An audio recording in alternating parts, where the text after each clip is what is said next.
Hello मेरे curious दोस्तों। तो आज का जो हमारा केस है वो रिलेटेड है ऐना और अली अबूलावान से। अली अबूलावान जिसे जिन किड के नाम से भी जाना जाता है सोशल मीडिया पे और टिकटॉक पे। तो अली अबूलावान जो था उसका वो एक अमेरिकन पैलेस्तीन था।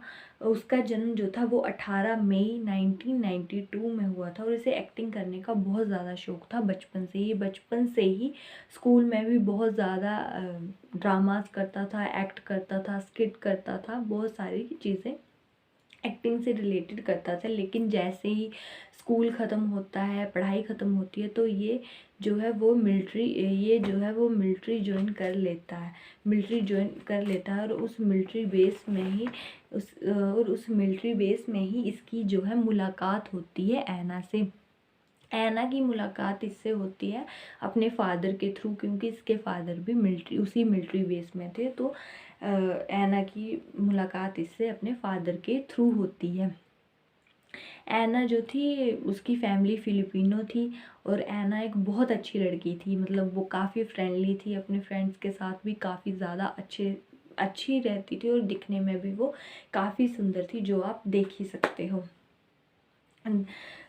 फिर इन दोनों की मुलाकात ऐसे होती है और ऐना जो थी वो वहाँ अपनी फ्रेंड केसी से मिलने आई थी, बचपन की फ्रेंड केसी से मिलने आई थी। अब ऐना की जो रियल पर्सनैलिटी है वो हमें केसी से पता चलेगी। तो केसी बताती है कि ऐना रियल लाइफ में भी काफ़ी अच्छी थी, मतलब अपने फ्रेंड्स के साथ वो काफ़ी अच्छे से रहती थी और जितनी वो बाहर से दिखने में सुंदर थी, अंदर से भी वो उतनी ही अच्छी थी अपने दिल से। और ऐसे ही अली और ऐना मिलते हैं और उन दोनों को एक दूसरे से पहली बार मिलने से ही प्यार हो जाता है। फिर वो दोनों डेटिंग करना स्टार्ट कर देते हैं, मतलब अच्छा डेटिंग करना स्टार्ट कर देते हैं। सब कुछ अच्छा चल रहा था, लेकिन केसी का कहना था कि मुझे जो अली था उसका बिहेवियर कुछ ज़्यादा खास पसंद नहीं था, क्योंकि वो बहुत ज़्यादा ऐना को लेकर बहुत ज़्यादा पॉसेसिव था। वो अपने उसके फ्रेंड से मिलने से भी मना करता था। लेकिन मैंने सोचा कि मतलब ऐना खुश है इस रिश्ते रिश्ते में, तो मैंने कभी उसे ऐसे बोला नहीं। लेकिन वो बहुत ज़्यादा पॉसेसिव, मतलब मुझे उसका बिहेवियर कुछ ज़्यादा खास लगता नहीं था। और अली और ऐना डेटिंग करने के 1 साल के अंदर अंदर ही अली ने जो था वो ऐना को शादी के लिए प्रपोज कर दिया था। फिर ये दोनों शादी कर लेते हैं। अब इन दोनों की शादी के बाद इन दोनों की लाइफ में सब कुछ काफ़ी अच्छा चल रहा था। मतलब दोनों अच्छा कमा रहे थे, एक बीवी, मतलब आज इतनी सुंदर बीवी थी, एक बच्ची भी थी। इन दोनों को एक बच्ची भी थी। फिर काफ़ी अच्छे से ये दोनों रह रहे थे। लेकिन अली जो था वो उसे अभी भी, मतलब बहुत ज़्यादा फेमस होना था उसे, कि मुझे बहुत ज़्यादा फेमस होना है। तो वो अब रेगुलर बेसिस पे टिकटॉक पे वीडियो अपलोड करना शुरू कर देता है, कि वो डेली अब टिकटॉक पे वीडियो अपलोड कर रहा था। और दूसरी तरफ जो थी वो ऐना भी अपना एक टिकटॉक अकाउंट बना लेती है और उस पर वीडियोज़ अपलोड करना शुरू कर देती है। और जब ये, मतलब दोनों इकट्ठे मिलकर वीडियोस डालते तो ये दोनों बहुत फ़नी वीडियोस डालते थे, फ़नी लविंग अच्छी वीडियो। तो सब लोगों को वो वीडियोस काफ़ी ज़्यादा पसंद आती थी और उन वीडियोस पे बहुत ज़्यादा व्यूज़ आते थे। और ये अली को भी दिख रहा था कि जो वीडियोस हम इकट्ठे बनाते हैं उनमें काफ़ी ज़्यादा व्यूज़ आ रहे हैं। तो इसकी वजह से वो दोनों बहुत सारी वीडियोस इकट्ठे भी बनाते थे, कई वीडियोस में अपनी बेटी को भी लेते थे। अब इन दोनों ने सोचा कि अपने अच्छे करियर के लिए ये दोनों सेम डियागो में शिफ्ट हो जाते हैं। और उसके ऐना के भी बहुत सारे फ्रेंड्स वहाँ पर थे। वहाँ पर शिफ्ट होने के बाद भी इनकी लाइफ काफ़ी अच्छी चल रही थी। दोनों टिकटॉक पर अपना अपना कंटेंट मतलब अपलोड कर रहे थे। और अब अली के फॉलोअर्स काफ़ी ज़्यादा बढ़ चुके थे और काफ़ी ज़्यादा उसके मतलब ग्रोथ हो चुकी थी। और ऐना के भी फॉलोअर्स बढ़ना शुरू हो गए थे। और लेकिन अब ऐना जो थी वो अपनी डेली रूटीन टाइप वीडियोस डालती थी, जैसे पार्टी, अपने फ्रेंड्स के साथ पार्टीज़ करते हुए, जिम जाते हुए, ऐसी वीडियोस वो डालती थी, जिससे उसका अकाउंट भी बहुत ज़्यादा ग्रो कर रहा था कि उसके फॉलोअर्स भी बहुत ज़्यादा बढ़ रहे थे। दोनों ही बहुत अच्छी होलसम सी वीडियोस डालते थे और लोगों को बहुत अच्छी उनकी वीडियोस देख के बहुत अच्छा लगता था कि कितनी अच्छी फैमिली है और कितने अच्छे से रहती है। लेकिन कहते हैं ना, जो दिखता है वो होता नहीं है रियल लाइफ में। मतलब सोशल मीडिया पे उनकी फैमिली बहुत अच्छी दिख रही थी, लेकिन अंदर से उनमें झगड़े होना स्टार्ट हो गए थे दोनों में, क्योंकि अली जो था वो बहुत ज़्यादा दिन पर दिन पोजेसिव होता जा रहा था और बहुत ज़्यादा अग्रेशन आ गया था उसमें। वो अब ऐना को हर चीज़ के लिए मना करने लगा था कि तुम यहाँ क्यों जाती हो, पार्टीज़ क्यों करती, मतलब पार्टीज़ में क्यों जाती हो, अपने फ्रेंड्स के साथ क्यों मिलती हो। तो इस चीज़ की वजह से उन दोनों में झगड़ा होना स्टार्ट हो गया था। और जहाँ अब बात यहाँ तक आ गई थी कि ऐना जहाँ भी जाती थी तो अली उसको फॉलो करता था, और ये बात उसके फ्रेंड्स को बिल्कुल पसंद नहीं थी कि जहाँ मतलब सिर्फ गर्ल्स पार्टीज़ में अपने फ्रेंड्स के साथ जा रही है तो वहाँ भी अली आ जाता था। और वो हमेशा अपने साथ एक गन रखता था। और ये बात ऐना को बहुत, मतलब ऐना को भी ये बात बहुत बुरी लगती थी कि ये हमेशा अपने साथ गन क्यों मतलब रखता है। और दिन पर दिन जो अली का एग्रेशन था वो भी बढ़ता जा रहा था और इन दोनों के झगड़े भी बढ़ते जा रहे थे। और अब तो अली ऐना को कहता है कि तुम पार्टीज़ में क्यों जाती हो, वहाँ जाके क्या करती हो और किससे मिलती हो, क्या तुम मुझ पे चीट कर रही हो। और ये सब सुनकर ऐना को बहुत गुस्सा आता है कि वो उसे ऐसे कैसे कह सकता है। और मतलब अब धीरे धीरे लोगों को पता चलने लगा था कि इन दोनों की अब नहीं बन रही है, इन दोनों में बहुत झगड़ा हो रहा है। लेकिन ये सब कुछ कंफर्म तब होता है जब अली मतलब कि वो एक इंस्टा लाइव जाता है, इंस्टा पे लाइव जाके वो ड्रग्स लेना स्टार्ट कर देता है। पहले तो जो लाइव देख रहे थे उसके फॉलोअर्स वो समझते हैं कि कुछ मतलब ऐसे ही वो एक्ट कर रहा होगा कुछ, लेकिन जब वो देखते हैं कि वो सच में ड्रग्स ले रहा है तो उसके सारे फॉलोअर्स जो लाइव देख रहे थे वो हैरान हो जाते हैं। और उसके अगले दिन वो फिर से एक लाइव करता है अली, और उसमें वो सबसे सॉरी बोलता है, माफ़ी मांगता है कि ये मैं जानबूझ के नहीं, मतलब मैंने ये जानबूझ के नहीं किया, गलती से हो गया, मेरे फ्रेंड्स ने बोला था मुझे ये ट्राई करने के लिए ऐसा वैसा। लेकिन लोगों को साफ दिख रहा था कि उसका उस टाइम कोई भी फ्रेंड उसके साथ नहीं था, वो अकेला लाइव कर रहा था। और अब ऐसा करते करते उसका दिन पर दिन अग्रेशन बहुत ज़्यादा बढ़ रहा था। और मतलब उसने बहुत ज़्यादा ड्रिंक करना, ड्रग लेना बहुत ज़्यादा स्टार्ट कर दिया था, जिससे उसकी और ऐना की लड़ाइयाँ भी बढ़ती जा रही थी। अब जैसा कि वो अपने मतलब एक्ट करता था विलन बनने का, अब वो डेली मतलब वैसा विलन बनता जा रहा था अपने फॉलोअर्स की नज़रों में। कभी कभी वो अपनी लाइव्स पर ऐना के बारे में भी बात करना शुरू कर देता था कि वो ऐसी है, वो अपने फ्रेंड्स के साथ पार्टी करती रहती है, उसकी फ्रेंड्स बिल्कुल अच्छी नहीं है, वो अपने हस्बैंड्स पर चीट करती हैं, वो चीटर हैं। और ऐना भी उनके साथ रहकर मतलब ऐसा करना स्टार्ट कर देगी। ऐना भी मुझे अब उसे अली को जो था वो उसके मतलब अंदर एक डर बैठ गया था कि ऐसा हो नहीं जाता है कि उसके अंदर एक डर बैठ गया था कि ऐना भी उस पर चीट कर देगी, जिसकी वजह से वो बहुत ज़्यादा ड्रिंक कर रहा था, बहुत ज़्यादा ड्रग्स ले रहा था, और जिससे वो बहुत ज़्यादा दिन पर दिन कमज़ोर होता जा रहा था।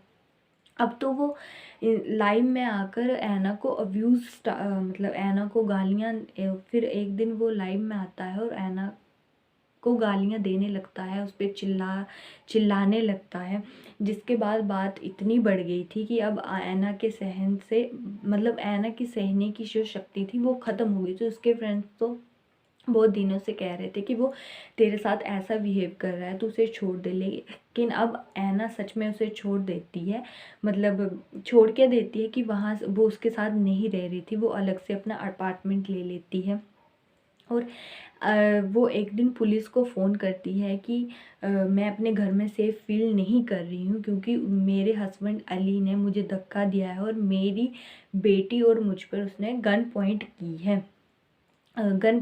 है। इसके बाद जो है वो डाइवोर्स फाइल कर देती है अली के ख़िलाफ़। लेकिन उसको क्या पता था ये डाइवोर्स फाइल करने से उसकी मतलब उसके साथ ऐसा हो जाएगा कि अली उसके साथ ऐसा कुछ कर देगा। अब जो था वो अली होटल में रहने के लिए चला जाता है वो, और ऐना जो थी वो अपने अपार्टमेंट में रहना शुरू कर देती है। तो जब अली होटल में जाता है, उसके होटल में जाने से पहले वो ऐना के अपार्टमेंट की एक दूसरी चाबी बनवा लेता है कि मतलब जब उसका मन करे वो आके यहाँ पे चेक कर ले, स्नीक इन कर, मतलब चेक करता रहे कि क्या हो रहा है, वो क्या कर रही है यहाँ पे, क्या नहीं कर रही है। और फिर मतलब ऐसा ही चलता रहता है। फिर एक दिन अली फिर से अपनी इंस्टा लाइव पे आता है और कहता है कि जिसको भी मेरे साथ हुकअप करना है वो मुझे मैसेज कर सकता है। और ये सब कुछ देखकर मतलब उसका जो कज़न था अली का, उसे बहुत बुरा लगता है कि फिर वो अली को अपने घर बुलाता है और उसे समझाता है कि तुम अपनी लाइफ के साथ ऐसा मत करो, और उसे ऐना को भी परेशान मत करो, उसे डिवोर्स दे दो। तो अली को बहुत गुस्सा आता है और वो कहता है कि मैं उसे मतलब मैं उसे डिवोर्स नहीं दूंगा, जो उसने मेरी ज़िंदगी बर्बाद की है, ये किया है, वो किया है, मैं उसे सबक सिखा के रहूँगा। और ये कह के वो गुस्से में वहाँ से चला जाता है। लेकिन वहाँ से जाने के बाद वो ऐना के अपार्टमेंट में चला जाता है उसी चाबी से अपार्टमेंट को खोल के, और वहाँ जाके वो सारी ऐना के अपार्टमेंट में रखी हुई सारी चीज़ों को तोड़ फोड़ देता है, इधर से उधर तोड़ देता है हर चीज़ को, और उसे फ़ोन कर देता है कि मैंने ऐसे ऐसे यहाँ आके तोड़ फोड़ कर दी है। और जाने से पहले वो अपनी बेटी के आईपैड में एक जो स्पाई एप्लीकेशन है वो डाउनलोड कर देता है, वो इंस्टॉल कर देता है कि इससे वो ऐना की सारी बातें, या कोई यहाँ इसके अपार्टमेंट में आए तो उसकी सारी बातें सुन सके। और वो वहाँ से चला जाता है। जब ऐना अपने अपार्टमेंट में पहुँचती है तो वो देखती है कि हर तरफ चीज़ें टूटी हुई पड़ी हैं। तो वो अपने दोस्त अपने एक मेल फ्रेंड को वहाँ बुला लेती, अपने एक मेल फ्रेंड को मदद के लिए बुला देती है, जिसका नाम था रेवन। रेवन जो है वो उसकी हेल्प करने के लिए आता है। सारी जहाँ जो भी सामान टूटा था उसे वो अच्छे से साफ़ करते हैं, और सामान को इधर उधर अच्छे से सेट करते हैं दोबारा से। और दूसरी तरफ जब अली अपने घर में पहुंचता है तो वो उस स्पाई एप्लीकेशन को अपने फ़ोन में भी ऑन करता है। और जैसे ही उसे आवाज़ आना स्टार्ट होती है तो पहले उसे ऐना की आवाज़ आती है, फिर थोड़ा बहुत सामान इधर मूव इन करने की आवाज़ आती है, फिर उसे एक लड़के की आवाज़ सुनाई देती है। और जैसे ही उसे किसी लड़के की आवाज़ सुनाई देती है तो वो एकदम अपने घर से भागता है ऐना के अपार्टमेंट की तरफ कि ये लड़का कौन है। और वो पूरे रास्ते में उस फ़ोन को अपने कान के साथ मतलब अपने कान के पास रखता है और उस लड़के की आवाज़ सुनता रहता है कि मतलब वो पहचानने की कोशिश करता है कि ये लड़का कौन है और ये क्या बातें कर रहे हैं। और वै जैसे ही और उस जैसे ही वो अपने उसके ऐना के अपार्टमेंट के बाहर पहुंचता है, दरवाज़ा खोलता है, वो अपनी मतलब जेब से गन निकालता है, और वो देखता है कि ऐना और जो उसका फ्रेंड था वो दोनों सोफ़े पर बैठे हुए थे, और कुछ कह रहे थे, और कुछ बात कर रहे थे। लेकिन जो अली था वो कुछ भी सोचता ना, कुछ सोचता है ना कुछ समझता है ना उससे कुछ पूछता है। वो सीधा अपनी गन जो है वो पॉइंट करता है रेवन की तरफ और उसे शूट कर देता है। और जैसे ही वो उसे शूट करता है तो जो ऐना थी वो ज़ोर से चिल्लाने लगती है, और फिर जो अली था वो अपनी गन जो है वो ऐना की तरफ पॉइंट करता है और उसके सीधे उसके माथे पर शूट कर देता है, और उसे भी वही मारता है। फिर जोर जोर से चिल्लाने लगता है। लेकिन जैसे ही थोड़ी देर बाद वो रियलिटी में आता है तो उसे पता चलता है कि उसने क्या कर दिया है, और वो वहाँ से भागने लगता है। लेकिन जैसे ही वो अपार्टमेंट के बाहर पहुंचता है तो उसे लगता है, वो सोचता है कि यहाँ मतलब जो पड़ोसी होंगे उन्होंने चिल्लाने की आवाज़ सुनी होगी, तो मैं खुद ही पुलिस को फ़ोन कर देता हूँ, और खुद ही पुलिस को फ़ोन कर देता हूँ जिससे पुलिस मुझ पर शक नहीं करेगी।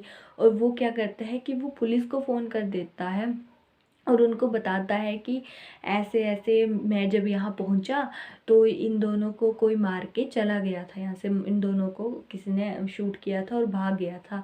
और लेकिन पुलिस जो थी वो उसकी बातों पर भरोसा नहीं करती है, और वो वहाँ की सीसीटीवी चेक करवाती है। तो सीसीटीवी में उन्हें अली भागता हुआ दिखाई देता है। जब अली से पूछा जाता है तो वो इस चीज़ के लिए मना कर देता है कि नहीं नहीं, मैंने कुछ नहीं किया है। लेकिन फिर वो उसे सीसीटीवी दिखाते हैं, वो फुटेज दिखाते हैं सीसीटीवी की, तो अली कहता है कि हाँ, फिर वो कन्फेशन कर लेता है कि हाँ मैंने ही उन दोनों को मारा, लेकिन वो मुझ पे चीट कर रही थी, ऐसा वैसा। लेकिन फिर जब फोरेंसिक टेस्ट सब करवाए जाते हैं और ये साबित हो जाता है कि अली ने ही उन दोनों को गोली मारी थी और अली को फांसी की सज़ा सुनाई जाती है उसे फांसी की सज़ा। और ऐसे जो थी, मतलब अली के पास सब कुछ था, इतनी अच्छी बीवी थी, बच्ची थी, इतनी अच्छी बच्ची थी, बीवी थी, पैसा था, सब कुछ अच्छा था। लेकिन फिर भी उसने अपने हाथों से ही अपना पूरा परिवार, सब कुछ अपने हाथों से ही गंवा दिया। जेलिसी, एग्रेशन के कारण सब कुछ उसने अपने हाथों से गंवा दिया। ये था हमारा आज का केस। तो आप लोगों को आई होप सो ये केस अच्छा लगा हो। अगर अच्छा लगा है तो वीडियो को लाइक करना और सब्सक्राइब ज़रूर कर लेना। और अब हम मिलते हैं नेक्स्ट केस के साथ।